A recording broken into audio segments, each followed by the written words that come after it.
S kresno nočjo želijo oživljati stare poganske običaje.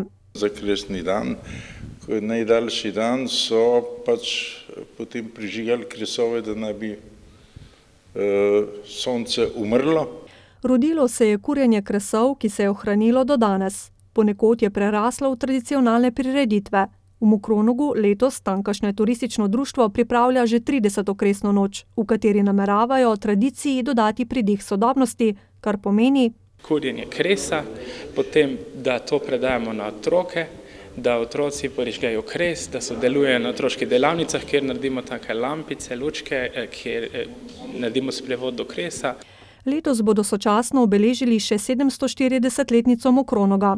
Bomo predstavili tudi legendo, kako je tale hrib nad Mokronogom, ki se imenuje Priča, dobil ime.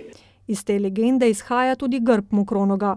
Kresna noč se bo sicer začela 22. junija popoldne, program pa bo trajal dolgo v noč.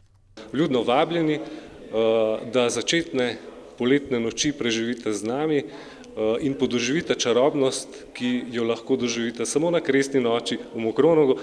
Sočasno s kresno nočjo bo sicer potekalo tudi vseslovensko srečanje turističnih društev podeželja.